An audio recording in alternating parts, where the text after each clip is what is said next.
আদালতে shortcut way বলে কোনো শব্দ নাই। মিউটেশন কার্যক্রম কি আদালতের কার্যক্রম?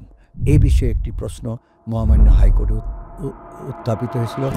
এই চেইনটা দেখে আপনারা বুঝতে পারবেন আমাদের আদালত ব্যবস্থাটা কোনটা কিভাবে নিয়ন্ত্রিত হয়। স্যার বাংলাদেশ সিভিল সার্ভিসের প্রশাসন ক্যাডারের একজন কর্মকর্তা। স্যার অবসর গ্রহণ করেছেন বাংলাদেশ পর্যটন কর্পোরেশনের সম্মানিত চেয়ারম্যান হিসেবে দায়িত্ব পালন করে। তো জাল দলিল এবং জাল খতিয়ান এই বিষয়গুলো থেকে একজন ভুক্তভোগী কিভাবে প্রতিকার পেতে পারেন? এবং এই সংজ্ঞাতেই বলা হয়েছে revenue code does not include civil code.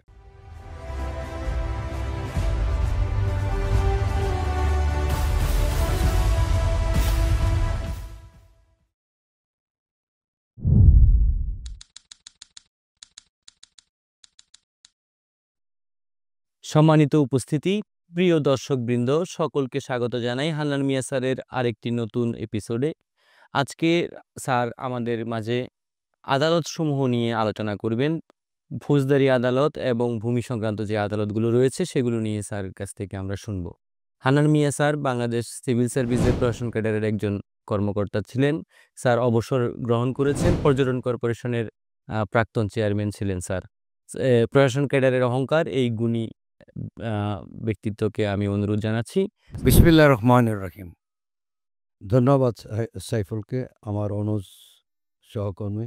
ভূমি ব্যবস্থাপনায় আদালতের বিরাট এক ভূমিকা রয়েছে এবং আদালতের ভূমি ব্যবস্থাপনার কারণে অন্যান্য সংঘাত সৃষ্টি হয়ে যায়। তখন আপনি কোন আদালতে যাবেন, কোন আদালতের কি কাজ, এটা একটু সাধারণ জ্ঞানটা যদি আমাদের থাকে তাহলে আমরা অনেক সময় বিভ্রান্ত হব না।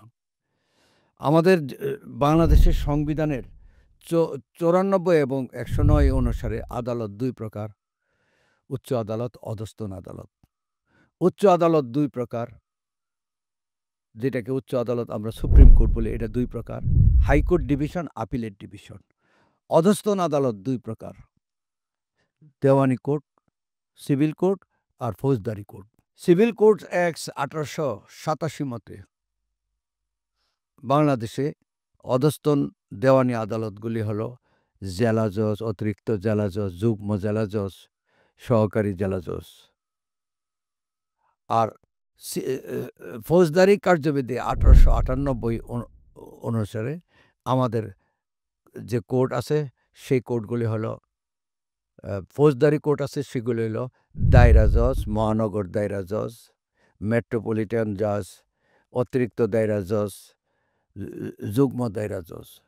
আবার এদের সাথে আরেকটা অংশ আছে ম্যাজিস্ট্রেসি, চিফ জুডিশিয়াল ম্যাজিস্ট্রেট এবং অন্যান্য first class, second class, third class judicial magistrate আছেন। আর মহানগর এলাকাগুলিতে আছেন মহানগর দায়রা, চিফ মেট্রোপলিটন ম্যাজিস্ট্রেট, তারপরে মহানগর ম্যাজিস্ট্রেট বা মেট্রোপলিটন ম্যাজিস্ট্রেট। এর বাইরে আরেকটা আদালত আছে যেটা 6 ধারা, সিআরপিসি 6 ধারাতে বলা হয়েছে এক্সিকিউটিভ ম্যাজিস্ট্রেসি।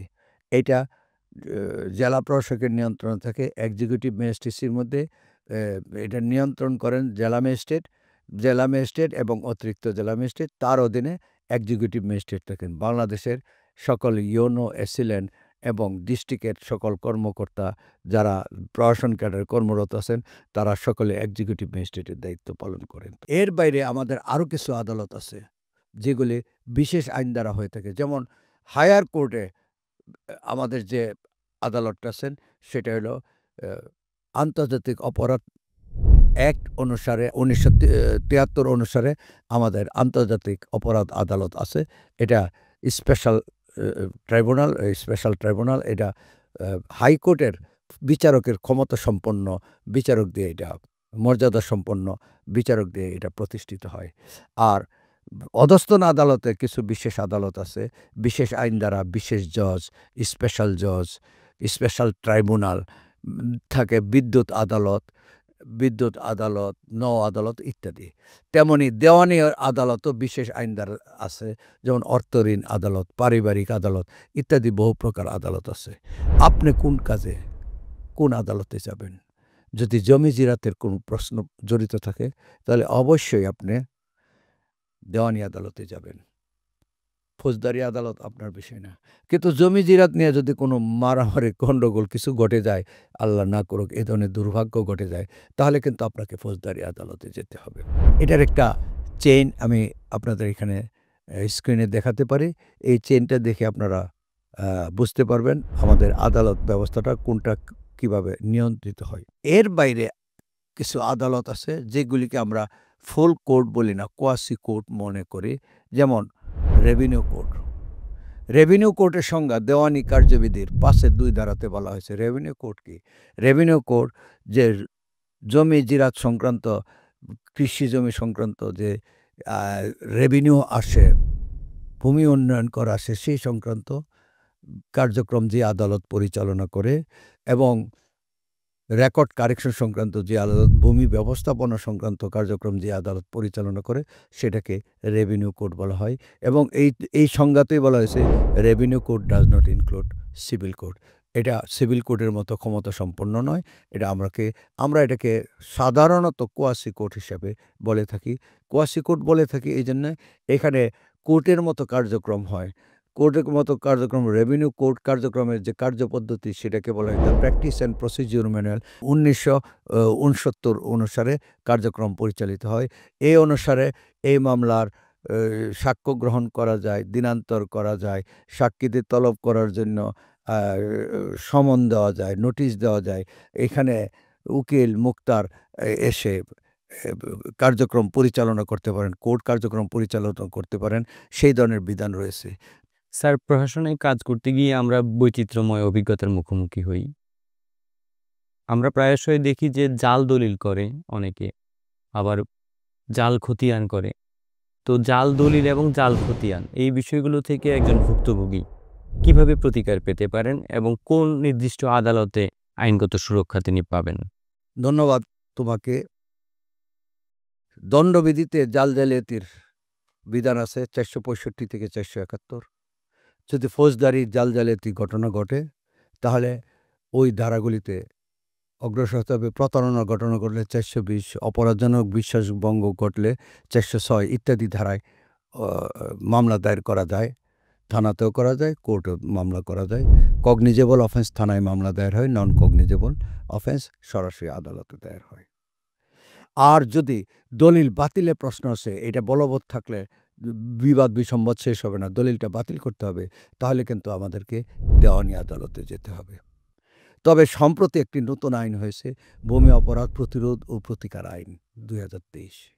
এই আইন অনুসারে ভূমি সংক্রান্ত যদি কোনো দলিল নিয়ে জালিয়াতি এবং প্রতারণা হয়, এটা সরাসরি থানায় মামলা দায়ের হবে এবং এটা আমলযোগ্য অপরাধ ঘোষণা করা হয়েছে। এটা দণ্ড 7 বছর এবং এটা ফৌজদারি জুডিশিয়াল ফৌজদারি আদালতেই এটা বিচার হবে ও সর্বোচ্চ দণ্ড 7 বছর এবং অর্থদণ্ডের বিধান রয়েছে। ধন্যবাদ তোমাকে। এবং আমি যা বলছিলাম, রেভিনিউ কোর্টে কিন্তু বিধান রয়েছে, আপিলের বিধান রয়েছে। অ্যাসিলেন্ট যদি আদেশ দেন তাহলে অ্যাসিলেন্টের আদেশের বিরুদ্ধে অতিরিক্ত জেলা প্রশাসক শোনেন, আর তার বিরুদ্ধে আপিল শোনেন কমিশনের বিরুদ্ধে আপিল শোনেন ভূমি আপিল বোর্ড, যেটা ঢাকায় প্রতিষ্ঠিত। মানে আদালতের মতো সকল কার্যক্রমই পরিচালিত হয়। তবে মিউটেশন কার্যক্রম কি আদালতের কার্যক্রম? এই বিষয়ে একটি প্রশ্ন মহামান্য হাইকোর্টে উত্থাপিত হয়েছিল। 38 DLR এ সম্পর্কে বলা আছে। মহামান্য হাইকোর্ট নির্দেশ দিয়েছেন মিউটেশন কার্যক্রম আদালতের কার্যক্রম নয়, কারণ আদালতের যে অথরিটেটিভ পাওয়ার থেকে সে পাওয়ার মিউটেশন কার্যক্রমে নাই, তাই এটা আদালতের কার্যক্রম গণ্য হয় না। এটা যেহেতু বলবৎ আছে আমরা ওইটি প্রতিপালন করে মান্য করব। এই জন্য আমরা এই রেভিনিউ কোর্টের এই মিউটেশন কার্যক্রমকে কিন্তু আমরা কোয়াসি কোর্ট বলছি। কোর্ট নয়, কোর্টের মতো কার্যক্রম পুরাটাই কোর্ট যে প্রসিডিউর মেনটেন করেন, কোর্ট যেভাবে আদেশপত্র লিপিবদ্ধ করেন, সেই সব কার্যক্রমে কিন্তু আমরা একই পরিস্থিতির মাধ্যমে আমরা আদালতগুলি পরিচালনা করে থাকি। এই জন্য আমরা এটাকে কোয়াসি কোর্ট বলে থাকি। কে রেভিনিউ অফিসার ক্ষমতাপ্রাপ্ত? আমাদের রাষ্ট্রীয় অধিগ্রহণ প্রজাস্বত্ব আইন মতে এডিসি কালেক্টর, এডিসি রেভিনিউ, বিভাগীয় কমিশনার, অ্যাসিলেন্ট রেভিনিউ অফিসারের ক্ষমতাপ্রাপ্ত। স্যার একটি প্রশ্ন, অনেক সময় দেখতে পাই যে স্যার ভূমি জরিপের সময় আমরা এলাকায় অনেকে থাকতে পারেন না, সেই ক্ষেত্রে তার জমিটি ভুলবশত ১ নম্বর খাস খতিয়ানভুক্ত হয়ে যায়। তো এই ক্ষেত্রে ভুক্তভোগী কি আইনগত প্রতিকার পেতে পারেন এবং তিনি কি এই জরিপে যে ভুল হয়েছে এটি থেকে কিভাবে পরিত্রাণ পেতে পারেন? রাষ্ট্রীয় অধিগ্রহণ ও প্রজাস্বত্ব আইনের ১৪৪ ধারা অনুসারে রেকর্ডে প্রকাশিত খতিয়ানকে প্রিজাম্পটিভ ভ্যালু দেওয়া হয়েছে, মানে এটা সত্য বলে ধরে নিতে হবে। যতক্ষণ না আদালত সাক্ষ্য দ্বারা এটাকে মিথ্যা বলেছেন ততক্ষণ পর্যন্ত এটা সত্য। এই সত্য বিরুদ্ধে কেউ কোনো দাবি উত্থাপন করলে এটা সঠিক নয় যদি বলে, সেক্ষেত্রে এসিল্যান্ডের কিছু করণীয় নাই। এসিল্যান্ড শুধু করতে পারে কোনো করণিক ভুল হয়েছে, আকার রসিকার রয়ের ফুটা পড়ে নাই ইত্যাদি কারণের ভুলগুলি সংশোধন করতে পারেন এবং জ্ঞানীতিক ভুল, যোগ বিয়োগের ভুল, এই সকল কাজ করতে পারেন। অর্থাৎ যে সংশোধন করলে মালিকানা পরিবর্তন হবে না, অধিকারে পরিবর্তন হবে না, সেই কাজটাই সে করতে পারেন। কিন্তু ১৪৪-এর ধারা মতে সব কাজ আদালতের, কারণ এটার প্রিজাম্পটিভ ভ্যালু দেওয়া হয়ে গেছে, আদালত ব্যতীত এটা সংশোধন করার উপায় নেই। খাস জমি হয়ে গেছে, খাস জমি যদি হয়ে যায় তাহলে আমাদের বর্তমান যে ভূমি মন্ত্রণালয়ের পরিপত্র আছে এবং আইন আছে সেই মোতাবেক খাস জমি হয়ে গেছে একজনের ব্যক্তির জমি, তাহলে তাকে এলএসটি ট্রাইব্যুনালে অথবা এলএসটি ট্রাইব্যুনালের মেয়াদ শেষ হয়ে গেলে সিভিল কোর্টে যেতে হবে। এই এই আদালত যদি তার অনুকূলে রায় দেয়, সেই রায় নিয়ে এই অ্যাসিল্যান্ডের কাছে আবেদন করবেন। অ্যাসিল্যান্ড কি সাথে সাথে করে দিবেন? না, আমাদের সার্কুলার আছে, অ্যাসিল্যান্ড এটা তদন্ত করে দেখবেন তার পক্ষ থেকে কোনো অসুবিধা আছে কিনা। যদি অসুবিধা থাকে তাহলে বলবেন আপিল করা যেতে পারে। যদি দেখা যায় অসুবিধা নাই তাহলে তিনি বলবেন দেওয়া যেতে পারে। এটা কালেক্টরকে বলবেন, কারণ খাস জমি তো মূল মালিক কালেক্টর। তারপরেও দেখা যাচ্ছে কালেক্টর পর্যায়ে এটা রাখা হয় নাই, যেহেতু খাস জমি চলে যাবে ব্যক্তির নামে, এটা একটা সরকারি স্বার্থের বিষয় জড়িত আছে, পরিপত্র দ্বারা এটা কমিশনার পর্যন্ত এটার নিষ্পত্তির এখতিয়ার দেওয়া হয়েছে। কালেক্টর যদি এটা মনে করেন ফেরত দেওয়া যায় তাহলে তিনি তার মতামত সহ কমিশনারের নিকট প্রেরণ করবেন। কমিশনার এটা অনুমোদন করলেই ব্যক্তির নামে এটা আবার চলে যাবে, নতুবা যাবে না। অথবা কমিশনার যদি না করেন তাহলে তিনি কেন করেন নাই সেটা জানাবেন, মানে এটা আপত্তি থাকলে তাহলে আপিল করতে হবে। আদালতের আদেশ যতক্ষণ না আপিল করি ততক্ষণ পর্যন্ত বলবৎযোগ্য। আমি আদালতে আদেশ পালন না করে থাকতে পারবো না, আদালতে আদেশ পালন করতেই হবে। অতএব আমরা যদি আদালতে আদেশের বিরুদ্ধে যেতে চাই, আপিলই একমাত্র পথ। এছাড়া কিন্তু আদালতে আদেশ লঙ্ঘন করা এটা আমাদের ভায়োলেশন পড়ে যাওয়ার সম্ভাবনা আছে। আমরা খুব সতর্কতার সাথে আদালতে আদেশগুলি দেখব। তবে খাস জমির বেলায় কিন্তু আমরা এই সতর্কতা অবলম্বন করি। ব্যক্তি জমির বেলায় আমাদের এই কোনো দায় নাই। ব্যক্তি জমির বেলায় যদি কেউ খাস হান্নানের জমি মান্নানের নামে রেকর্ড হইল, তাহলে হান্নান এইটার মামলা করে রেকর্ডটা সংশোধনের জন্য আদালতে আদেশ আনবেন। তখন অ্যাসিল্যান্ড সাহেব হান্নান মান্নান দুইজনকেই তলব করবেন যে কোনো সমস্যা আছে কিনা, কারণ এমন অর্থ হইতে পারে রেকর্ডটা রায়টা আদালত থেকে আসে নাই, ভিন্ন জায়গার থেকে ফেব্রিকেটেড জালিয়াতিমূলক আসতে পারে। পার্টি জানবেন ঘটনাটা কি সত্য, এবং অ্যাসিল্যান্ড সাহেব কিন্তু এই দুই পক্ষকে ডেকে দেখে নেন যে এর মধ্যে কোনো গাফলতি জাল জুচ্চুরি আছে কিনা। কারণ আদালতের আদেশ হলে তার তো না মানার কোনো প্রশ্ন নেই, মানতেই হবে, কিন্তু তার আগে দেখে নেন তাদের আর কোনো আছে। এমনও হইতে পারে দেখা গেল দ্বিতীয় পক্ষ আপিল পেন্ডিং দিয়ে দিচ্ছে, প্রথম পক্ষ আপিলের কথা বলে নাই, একটা একটা মানে একটা জটিলতার সৃষ্টি করে ফেলতে পারে প্রথম পক্ষ। এই জন্য দুই পক্ষকে আমরা ডেকে আমরা যখন জিজ্ঞাসা করি তখন আমরা যখন সন্তুষ্ট হয়ে যাই যে না আর কোনো দরকার নেই, কারণ এখানে আমাদের আপিল করার কোনো দায় নেই, পক্ষগণের ওই আপিল করার দায়। অতএব আমরা আর কোনো দিকে আগাই না, আদালতে আদেশ যেভাবে আছে সেইভাবে আমরা সংশোধন করে দেব। এটি আমাদের অ্যাসিল্যান্ডের ম্যান্ডেট। আদালতের আদেশ প্রতিপালন করাটা আমাদের ম্যান্ডেট, যদি না এটা আপিল হয়, যদি না এটা অন্য কোনো মানে জুচ্চুরিমূলক কোনো ঘটনা না ঘটে থাকে। এমনও হয়েছে দেখা যাচ্ছে যে আদালতের আদেশ যেটা দাখিল করছে ওইটার মধ্যে সুপার ইম্পোজ করে দাগ নাম্বার চেঞ্জ করে দিয়ে দিছে, এমনও ঘটনা ঘটে। আমাদের খারাপ মানুষের তো শেষ নাই খারাপের, তাই আমাদের একটু দেখে শুনে আদালতের আদেশটা বাস্তবায়ন করতে হবে। আদালত যে আদেশ দেন নাই, সেই আদেশ যদি আইনে আমার সম্মুখে উপস্থাপন করে, সেটা তো আমি দিতে পারব না। তাই আমাদেরকে খুব সতর্কতার সাথে আমরা এটা দেখে থাকি। ধন্যবাদ আপনাদেরকে। ধন্যবাদ।